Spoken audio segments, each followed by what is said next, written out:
사적인 자리에서 그런 이야기를 좀 나누었습니다. 14세기 정도 된 걸로 제가 알고 있는데요. 역사를 보게 되면 모든 기독교의 출발점은 물론 이스라엘입니다. 그러나 이스라엘이 기독교가 출발을 했지만 그 기독교가 꽃을 피우고 전 세계로 그 기독교가 전파되는 그 근원지라 해야 될까요? 그 근원지는 소아시아 지역과 유럽입니다. 그 소아시아와 유럽 지역에서 수많은 사람들이 전 세계로 복음이 퍼져나갔어요. 그런데 지금 이 시대의 유럽은 어떻게 됐습니까?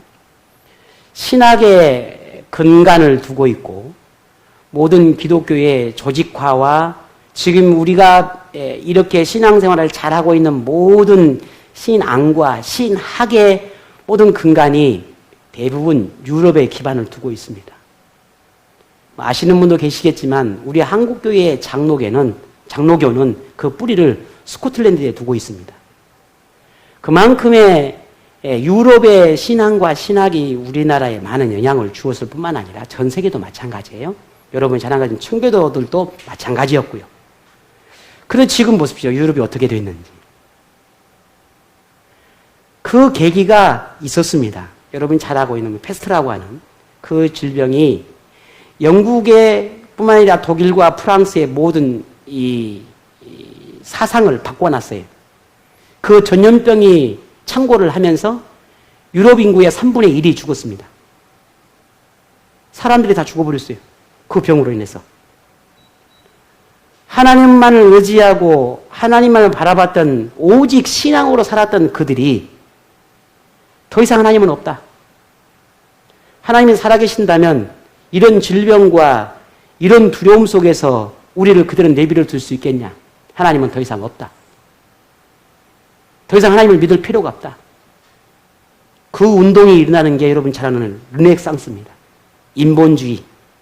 르네상스가 바로 거기서 시작되는 거예요.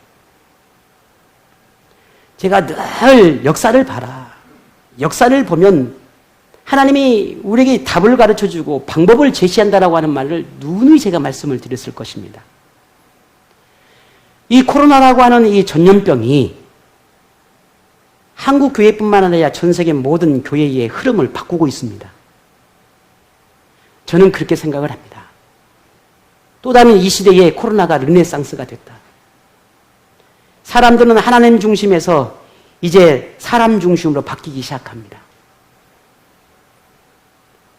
가정마다 이제는 교회가 점점 더 문을 닫고 가정에서 예배를 드리기 시작했습니다. 근데 그게 몇 조금이나 갈까요? 얼마 가지 못합니다. 금방 무너집니다. 왜? 신앙은 그렇게 만들어지는 게 아니에요. 환난과 시련과 믿음의 공동체 안에서 다투고 서로는 그 속에서 이해하고 용납하며 기도하고 품고 그렇게 갈등과 상처와 아픔이 아물어지고 또 거기에서 치유가 되어지고 거기서 하나님을 붙잡고 그러면서 공동체가 만들어지고 거기에서 하나님의 신앙이 만들어져 가는 것입니다. 근데 그것을 싫어서 다 사람들이 떠나기 시작했어요. 교회를. 지금은 유래 보면 교회는 그렇게 멋있고 아름다울 수가 없습니다. 사람이 없습니다. 이 코로나가 새로운 르네상스를 가지고 오지 않나 하는 그런 염려가 생겨요. 하나님 중심의 삶을 살았던 사람이 점점 인간 중심으로 바뀌어가기 시작합니다. 교회를 향한 신앙이 점점 더 개인의 신앙으로 바뀌어가기 시작합니다. 이미 우리 눈에 보이고 있지 않습니까?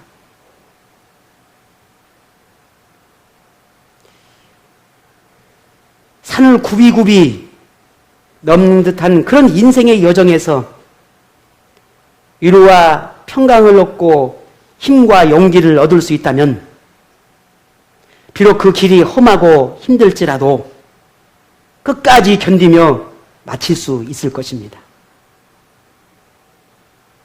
친구가 원수가 되고 사랑이 미움이 되는 아픔도 만나고 세상도 사람도 변하겠지만 그럼에도 변하지 않는 하나님을 모시고 그렇게 하나님과 함께 인생의 여정을 갈 수 있다면 그 인생은 불행하지 않을 것입니다. 여러분도 그리 생각하십니까? 좋은 친구, 좋은 사람, 좋은 만남, 우리 인생에서 얼마나 귀한지 모릅니다. 그러나 하나님과의 만남보다 더 귀한 것은 없습니다.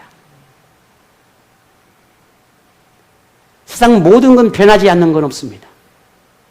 그러나 하나님은 변하지 않습니다. 그 하나님과 함께하는 인생이 어찌 행복하지 않다 말할 수 있겠습니까?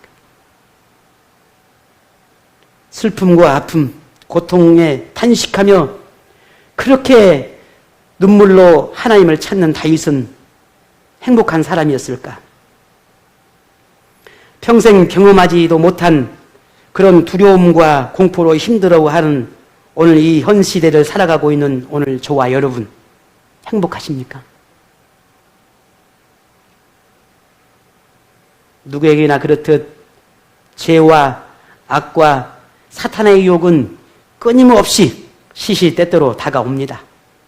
이로 인해서 어떤 사람은 무너지고 하나님과의 관계가 희미해진 사람도 있겠지만 그래도 그 속에서 하나님이 베푸시는 은혜를 기억하여서 부끄럽지 않기 위해 살고자 몸부림치는 사람도 있습니다.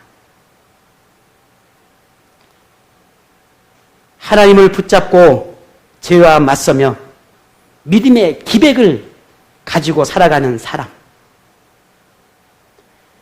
하나님의 마음을 헤아려 그 마음을 따르고자 하는 사람. 자신은 할 수 없고 하나님만 하실 수 있으니 그 능력을 믿고 맡기며 그렇게 의지하며 살아가는 하나님을 전심으로 사랑하는 사람이 있습니다. 이런 사람은 비록 몸은 힘들고 때로는 상처로 인해서 아픔은 경험할 수 있겠지만 그러나 영혼은 하나님을 향한 이 영혼은 행복하지 않겠습니까?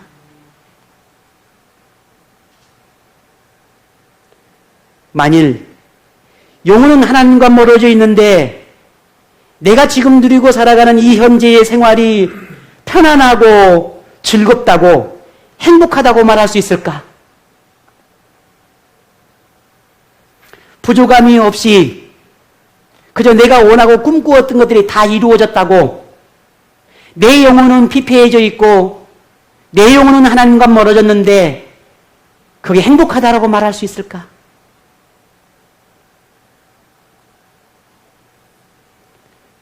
설령 내가 행복하다라고 말한다 한들 하나님도 그렇게 내가 행복해하는 그 행복을 하나님도 행복하다고 말할 수 있을까? 예수님께서 12명의 제자를 불러다가 나 너희들 이제 갈릴리 지역으로 전도들을 파송합니다. 너희들을 보낼 테니까 가서 하나님의 복음을 전해라. 그러기 전에 내가 너에게 몇 가지 할 이야기가 있다. 너희가 갈릴리 전 지역을 돌아다니고 복음을 전하다 보면 분명 복음을 받아들이지 않는 사람을 만나게 될 것이다. 뿐만 아니라 생명의 위협을 받을 정도로 그런 위협적인 그런 박해나 시련을 만나게 될 것이다.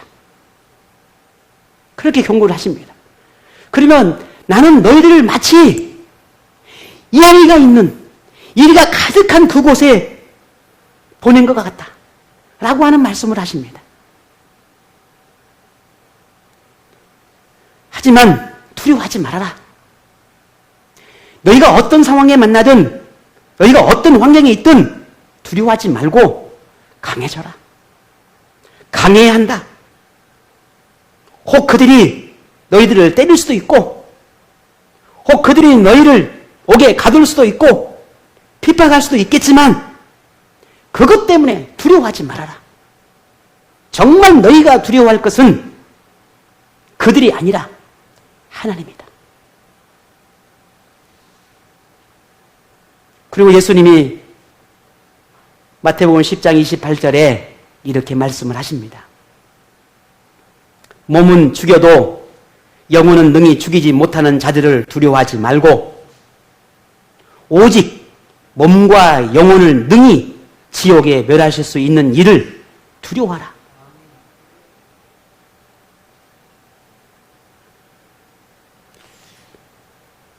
우리가 살고 있는 환경은 절대 낙원이 아닙니다. 이 교회 천국이 아닙니다. 우리가 살아가는 우리의 삶의 터전이 천국이 아니란 말입니다. 여러분의 가정, 우리의 가정, 그것은 천국이 아닙니다.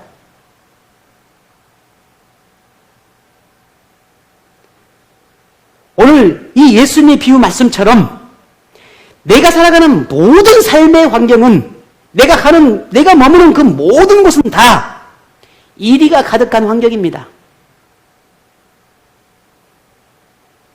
언제 어느 때든 이리의 먹이가 될 수 있습니다. 그런데 그 이리가 멀리 있는 게 아니란 말이에요. 어떤 사람에게는 돈이 될 수 있습니다. 어떤 사람에게는 향락이 될 수도 있습니다. 어떤 사람에게는 사업과 직장이 될 수도 있습니다. 어떤 사람은 친구가, 가족이 될 수도 있습니다. 하나님이 주신 지혜가 아니면, 하나님의 거룩함 안에 있지 않으면, 하나님께서 교훈하신 말씀 안에 있지 않으면 언제든지 우리는 이리가 좋아하는 대상이 될 수 있습니다. 그래서 예수님은 늘 그렇게 말씀하지 않습니까? 기도해라. 깨어 있어야 한다. 기도해야 한다. 깨어 있어야 한다. 내가 내게 가르친 말씀을 기억해야 한다. 잊지 말아야 한다.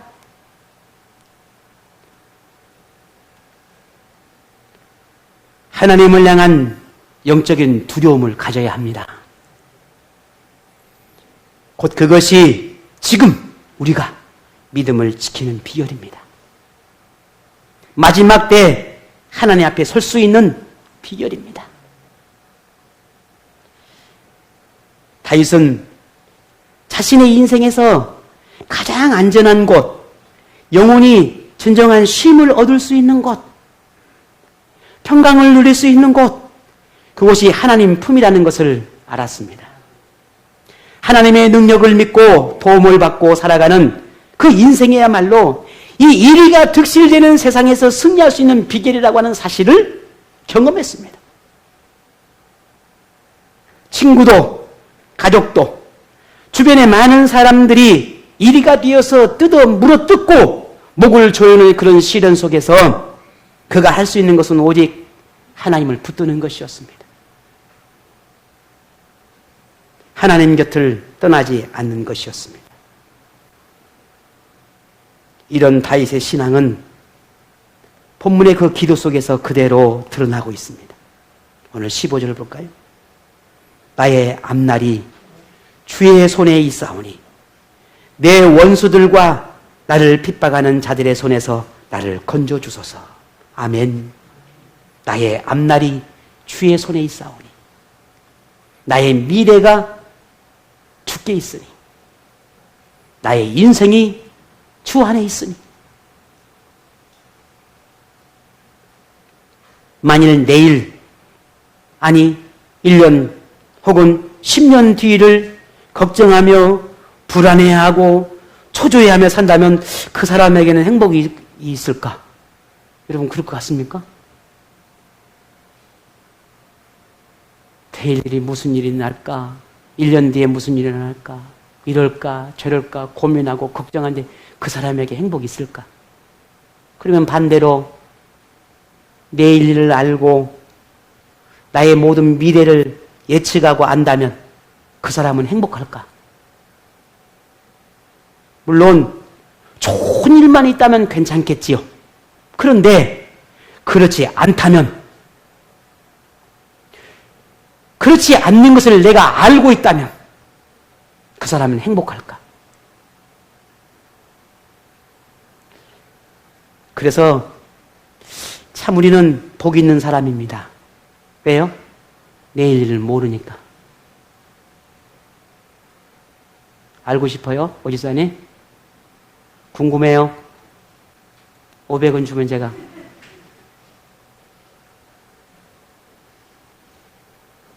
우리는 복 있는 사람이에요. 내일을 알 수 없으니. 우리는 하나님께서 우리의 인생을 계획하고 아름다운 믿음의 삶을 우리를 이끌어가고 계시니 그것을 믿는 사람에게는 복이 있습니다. 의심하고 불안해하고 초조해하는 사람에게는 행복이 없습니다. 우리 젖먹이 아이들이 뭐가 그리 좋을까? 우리 초등학교 아이들 기도 받잖아요. 뭐가 그렇게 좋을까? 어른들이 말합니다. 참 근심 걱정도 없다. 뭐가 저리 좋을까? 엄마 밥 주세요. 짠. 엄마 돈 주세요. 짠. 엄마 아빠가 무슨 도깨비도 아니고 무슨 만능을 가지고 있는 것 다 해결사야. 모든 게 해결사. 근심 걱정이 없죠. 우리도 그리 살아지 않았습니까? 조금씩 철이 들어가니 하나씩 하나씩 늘어만 갑니다. 뭐가? 근심이, 걱정이. 내가 해야 할 것이 많아지고 내가 감당해야 할 것이 많아진다 생각하니 자꾸만 늘어가는 것입니다. 내가 할 수 없음에도 불구하고 내가 해야겠고 나에게는 그 어떤 능력도 없는데 감당해야 하겠으니 근심만 늘어가는 겁니다. 그걸 붙잡고 평생 감당해야 하려 하니 우리는 행복하다고 말할 수 없게 됩니다. 그런데 말이죠. 그것을 우리가 할 수 없으니 할 수 있는 하나님께 맡기자는 겁니다.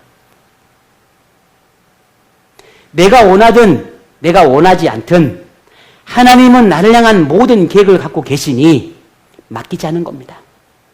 내가 죽든 내가 살든 내가 건강하든 내가 병들든 하나님께 맡기자는 겁니다.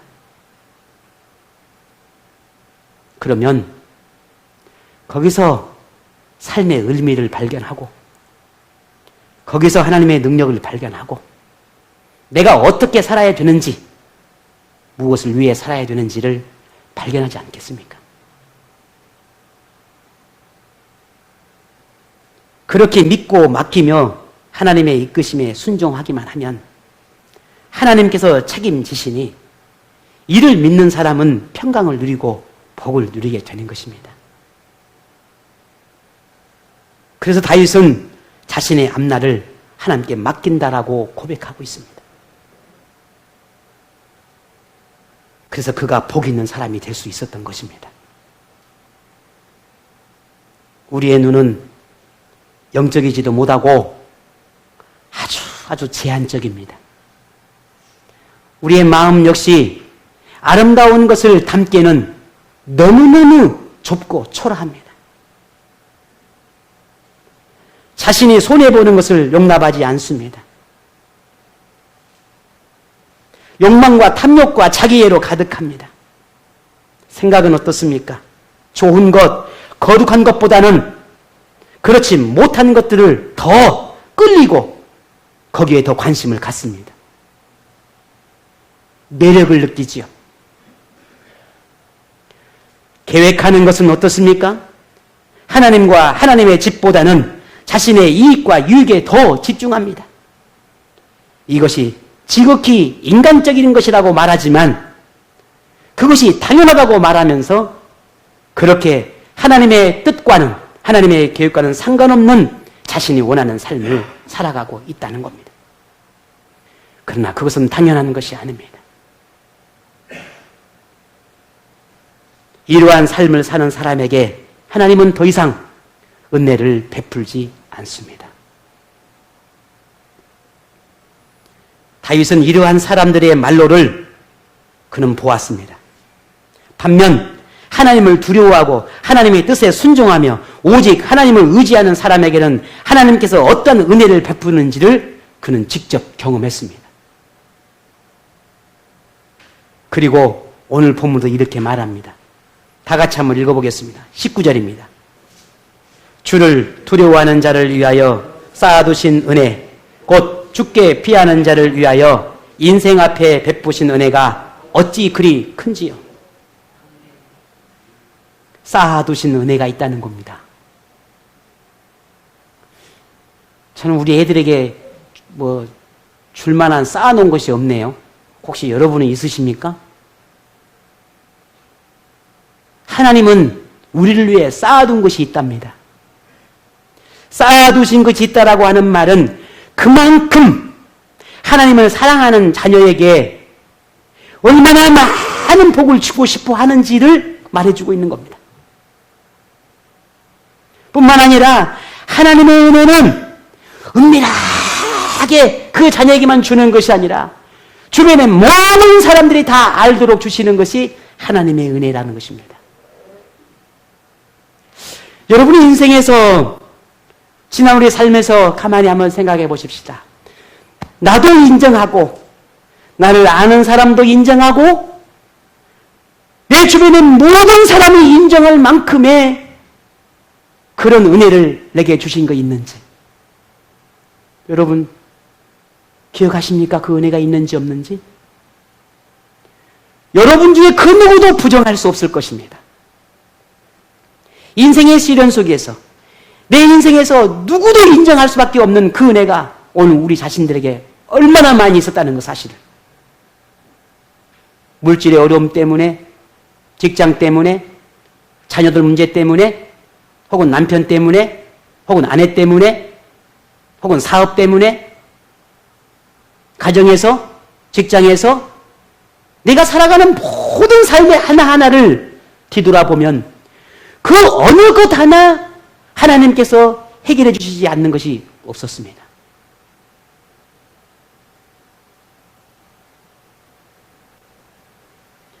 하나님을 전심으로 따르며 그렇게 믿음으로 순종하는 삶을 살아갈 때였습니다. 그때 하나님이 오늘 저와 여러분을 그렇게 쌓아두신 은혜들을 폭포수처럼 부어주셨습니다. 여러분 그때를 기억하십니까?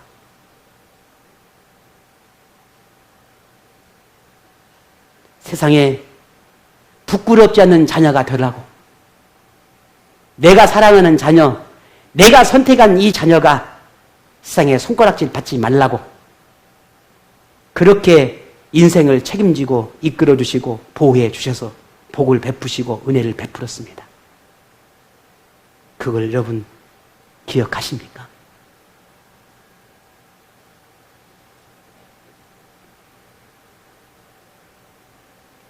하나님의 손길이 닿지 않는 곳이 없습니다.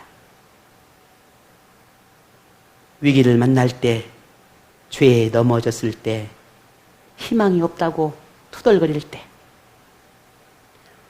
혼란과 혼돈 속에서 길을 잃고 방황할 때, 하나님이 우리에게 위로자로 다가왔습니다.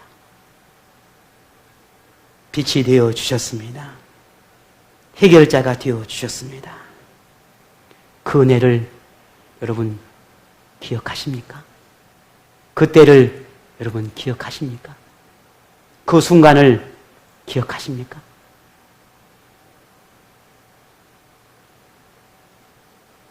이제 여러분에게 다윗을 통해 선포하는 하나님 말씀을 들으셔야 합니다. 오늘 제가 뭐라고 어떤 말로 표현하고 어떻게 꾸민다 한들 하나님 말씀보다 더 하겠습니까? 오늘 본문 23절 같이 함께 나누도록 하겠습니다. 우리 23절입니다. 같이 읽습니다. 너희 모든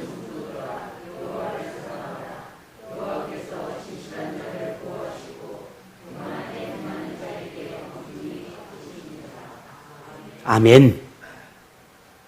하나님과 참 사랑을 나누시기를 바랍니다. 더 이상 짝사랑에 지쳐서 그렇게 힘들어하는 마음 아파하시는 그런 하나님이 되지 않도록 오늘 저와 여러분이 하나님을 찾고 만나는 것을 인생에서 가장 중요하고 소중한 것으로 여길 수 있는 그런 믿음이 오늘 우리에게 있기를 원합니다. 자신을 위에 하나님을 믿는 척하지 말고 하나님을 전심으로 신뢰하십시오. 믿음의 모양만 가지지 말고 결단하여 순종하는 삶으로 믿음을 보이십시오. 하나님을 진심으로 신뢰하십시오. 하나님은 그 사람에게 평생 보호자가 되며 구원자가 되며 복의 근원이 된다고 약속하셨습니다. 은혜 베푸는 것을 기쁨으로 여기시는 하나님의 그 마음에 큰 기쁨을 드리는 자녀가 되시기를 부탁을 드립니다. 하나님을 향한 사랑이 더 깊어지고 더 아름답게 평생 이어가기를 바랍니다. 우리는 잠시 이 땅에 머물 것입니다. 어쩌면 우리가 지난 살아온 날보다 이제 더 짧아진 게 사실입니다. 이 땅에서의 죽음으로 하나님을 맞든지 아니면 주님이 이 땅에 오셔서 이 땅을 마무리하든지 그게 무엇이든 우리는 누구도 예외할 수 없이 마무리를 해야 합니다. 그 과정에서 우리는 웃고 때로는 울 것입니다. 웃는 날이 더 많고 울음도 웃음으로 바꿀 수 있는 것은 역사의 주인이신 하나님을 신뢰할 때입니다. 그 하나님께 소리를 바꿔 놓으셔야만 우리는 그 인생을 맛볼 수 있습니다. 앞으로의 나에 우리에게 어떤 일이 있을지 알 수 없습니다. 그러나 분명한 것은 있습니다. 하나님 말씀을 통해서 우리에게 분명하게 말씀하셨습니다. 마지막 때가 가까울수록 신앙생활의 유혹은 더 거세질 것입니다. 우리를 흔들어 놓은 환경은 더 많아질 것이라는 말씀입니다. 갖가지 시험을 만나게 될 것인데 그 과정에서 하나님을 떠난 사람들이 많아질 거라는 겁니다. 시대가 가까울수록 하나님의 사람들이 더 많아지는 것이 아니라 하나님을 떠난 사람들이 더 많아질 거라는 겁니다. 이게 하나님의 예고의 경고입니다. 하나님께 돌아온 자가 많아지는 것이 아니라 하나님께 등을 돌린 자가 더 많아진단 말입니다.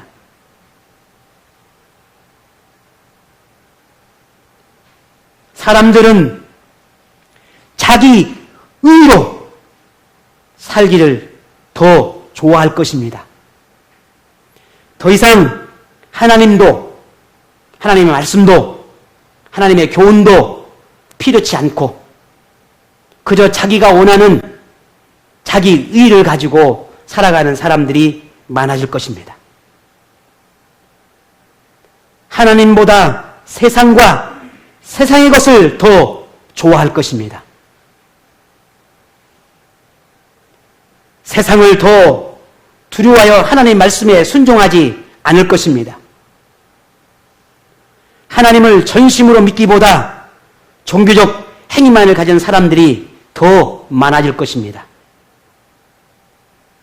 교회는 하나님의 집, 하나님을 영화롭게 하는 것이 아니라 그냥 내 자신의 신앙인이고 하나님을 믿는다는 표징으로 그저 하나의 신앙생활의 장소로 여길 것입니다.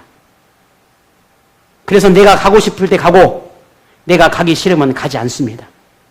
왜? 그곳은 나에게 신앙생활을 나를 하나님을 믿고 하나님을 의지하는 나는 역동적인 믿음의 삶을 살아가는 그러한 곳이 아니라 그냥 장소에 불과하기 때문입니다. 종교적 행위를 하기 위한 하나의 장소. 왜? 항상 그곳에 교회가 있기 때문에 내가 원하는 때, 하고 싶을 때 가는 것입니다. 마지막 때가 가까울수록 더욱 그리합니다. 현대 그리스도인을 향해 하나님은 마지막 때를 향해 가고 있는 오늘 우리에게 성경을 통해 예비된 신앙이 되도록 얼마나 많은 말씀을 통해서 우리에게 경고하고 있는지 모릅니다. 그럼에도 이미 말씀은 땅에 떨어졌고 점점 세상과 세상의 것에 마음도 몸도 영혼도 빼앗기고 있습니다. 세상의 친구들을 만나면 마치 천국에 있는 것처럼 기뻐하고 즐거워하고 히히호호 기뻐합니다. 그런데 하나님의 성전인 교회만 가면 지옥을 끌려가는 것 같은 그런 시대가 지금입니다. 정말 기뻐해야 하고 감사하고 즐거워해야 할 하나님의 전이 마치 도살장에 끌려가는 것처럼 그렇게 갑니다. 그곳에서 어떻게 하나님을 만날 수 있겠습니까? 그런데 이것이 마지막 때의 징조라는 것입니다.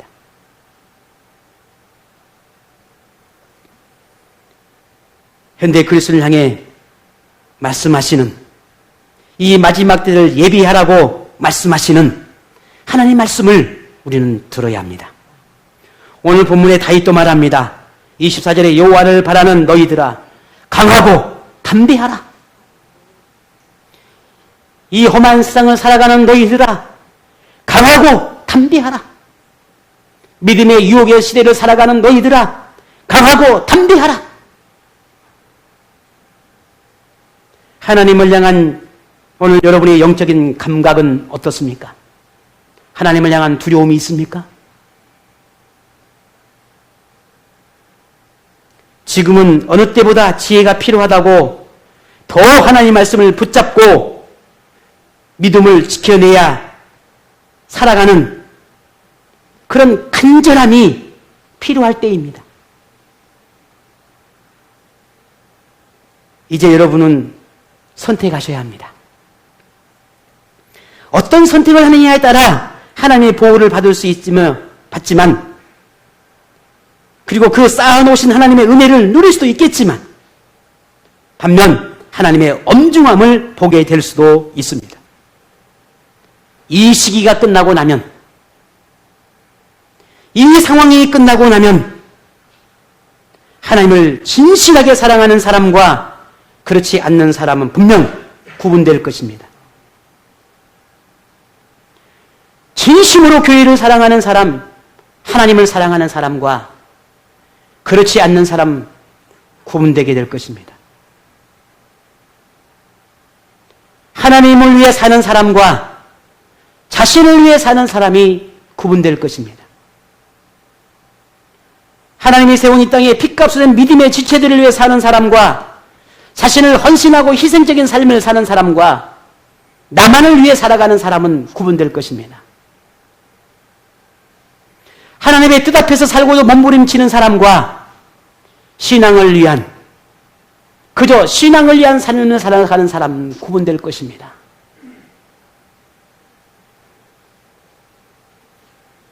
바라건대 저는 우리 생명나무 공동체가 하나님이 바라시는 하나님이 원하시는 그런 믿음의 사람 되기 원합니다. 그런 교회, 그런 공동체, 그런 믿음의 사람들의 관계가, 그런 하나님과의 관계가, 그런 영적인 은혜를 품고 살아가는 그런 하나님의 사람들. 그래서 가까이는 나와 내 믿음의 지체와 내 가정과 내 삶의 가까이 직장에서 그렇게 하나님의 사람으로 살아낼 수 있는 이 마지막 때를 정말 믿음으로 살아가기를 갈망하는 그런 하나님의 사람 되기를 원합니다. 누가 뭐라 해도 주변에 누구가 두려워서 무서워서 힘들어서 괴로워서 하나님을 포기하고 삶을 포기하고 믿음의 삶을 내려놓는다 할지라도 우리가 가야 할 이 길은 분명하니 양보할 수 없으니 내려놓을 수 없으니 믿음으로 붙잡고 하나님께 매달리며 그렇게 붙들림 바 되는 믿음의 삶을 살아내는 오늘 저와 여러분이 되기를 원합니다. 믿음과 행함이 진실한 삶. 그래서 하나님의 보호 아래서 행복한 삶을 살아가는 그런 축복을 여러분 모두가 누리시기를 원합니다. 비록 세상살이가 조금은 힘들고 어지럽겠지만 그럼에도 그 어지럽고 혼돈 속에 살아갈지라도 우리의 길은 분명하지 않습니까? 우리의 길은 하나입니다. 하나님 그 사랑 안에 거하고자 하는 사람에게 크신 은혜를 베푸실 것을 약속하셨으니 오늘 우리 믿음의 지체들이 용기를 내셨으면 좋겠습니다. 힘을 내십시오. 다시 마음을 붙잡고 다시 눈을 크게 뜨고 다시 힘을 내어서 하나님의 거룩함 앞에 나가기를 결단하는 오늘 여러분 되기를 원합니다. 하나님의 은혜 안에서 누리는 승리의 기쁨을 모두가 다 맛볼 수 있기를 바랍니다. 하나님만을 바라보는 오늘 여러분에게 하나님께서 쌓아 놓으신 그 은혜와 그 축복, 말로 다 할 수 없는 그 은혜와 그 축복을 여러분 모두가 다 받아 누시기를 주의 이름으로 축복합니다.